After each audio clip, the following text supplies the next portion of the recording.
Kasi kapag tinanong ka nung Cobra, ang daming follow-up. Nandyan yung dalawang stun ni Edith. Tapos again, meron pang Terrify. Tsaka yung possible na nakaw ni Valentina sa Divine Judgment. Oo nga, no, ang daming stun. So free hits na lang Oo. si Filipino Sniper. Oo nga, sisipa. Natin ngayon. Ngayon lang ulit ako nakakita ng Golden na pure 1v1. Teka lang, Renegade mag-full on combo. Onward na naman mula kay Agent Zero. Babagsak ang jungler ng barangay. Andorio knocked out for now. Blacklist International. Low ang nasa side ng OMG sa bot. Sensui.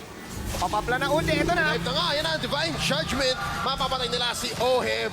But at what cost? Nasimula na nga yata ang turtle fight dito sa may bandang itaas. Ryota tatawid ng river. Renegade masaspot out dito ni Chaknu. Sensui makakascore. May shield, may damage. The Hitman comes in. There's the ult. Kelra, mapapabagsak muna ang Torres sa may bandang baba. Renegade, ninakaut ang boxingero na si Ryota. Chaknu, boy pa ba makapag-sustain with the lightning bombs?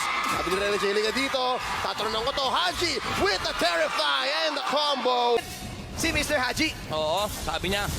Diyan ako galing dati, pero eto na ako ngayon. Oo. Dito ako nag-champion.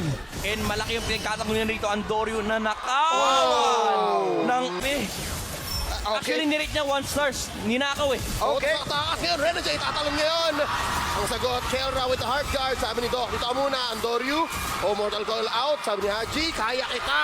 That's 1 down. Free pick-off for Blacklist International. Imam God showing his prowess sa laban na to on the Valentina. May hila na gagawin, Divine though. Judgment onto Sensui. Sapat ba ang damage ni Virus Passion? Kulang pa. Chaknu pa ang babagsak. Renegade. Tanging hiling ko ikaw, Rim. Oh my. 17, tanging hiling ko eh. Number 1, may mga jitters sa communication, sa execution. Day number 2, nandun yung playmaking ability. Now, day number 3, this is just ultimate batting Tuloy experience. lang. One more time. The drive-by. Ribo taken out.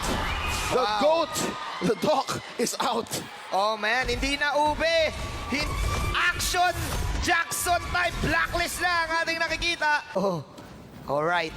16K ang buhay ng Lord this time na bumababa. 2-9. Ryota ay nako, siya ata target dito. Hinahunting ng Blacklist. Eyes on him. Okay. Mag-flicker. Masaspot dito ni Sensui. Si Andorio, Mortal Coil out. Ang ult. Ang Beatrix. Kelra going in. Poison's Force out of Sensui. Grabe! Oheb. Konting sipa na lang. Iframes ng Martis ang bumuhay. And sino pa ba ibang damage output nyo? Kailangan talaga dito mahuli si Oheb and makapag-follow up kagad si Kildra. Pero ang problema kasi lagi nasa harapan din yung heroes ng Blacklist International. Oh! Papasok ngayon ang Blacklist sa loob ng base ng Omega. Mananakap si Andorio Boy pa. 1 HP. At dahil doon, Blacklist, disiplina muna. Okay. Aabot at aabot talaga tayo sa Omega Timers. And ngayon, palak item na si Kelra. Okay. Speaking of Edward, babanatan-ata nila si Ryota dito. Ryota, oh! Tatalon si The Hitman. And that's all she wrote. Finally, ilang minutes silang hinabol si Ryota. Nakakailan na yun eh. Pang ilang attempt, I think that was the 3rd attempt para kay Boy Kulot. And Atoy R falling down. Crucial death though. I-give up na naman ng Omega. I-give up na naman nila ang Lord na to. Yeah. That was very crucial. 20 seconds para kay Atoy R. Tama lang naman, bilang general ng ng Atoy Army. At Army.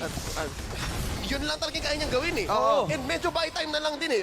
Counter, 1 minute na lang. Well, may Lord ang Blacklist. Titignan natin. Kung malampasan nila tong Lord na to, madepensa nila. Online na nga ang Omega Timers. Nandito na sa loob ng base ng Blacklist International. Lord 20. at half health. Bottom lane na magiging target ng Blacklist. 10K gold din ang lamang. Pero yun na nga, natunaw Okay. ng Omega. Mga kabarangay, rejoice! Doon ako titibi sa harap ng tore. At ako'y magbabalik. Oo, wala akong pakialam sa nararamdaman nila. Basta makapag-recall ako.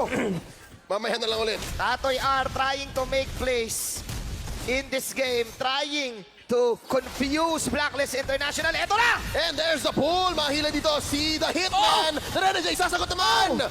Immortality Pop. At nag-ult na rin si Kelra. Papasukan dito ng hardguard. Andorio Boy pa. Immortality Pop. Atoy Sensui Arlo! napakababa na. Ay! Andorio goes down. Chakro na rin. Tatlo na lang natitira para sa barangay. Hardguard muli. Ryota buhay pa. Si Kelra goes down. At ang base.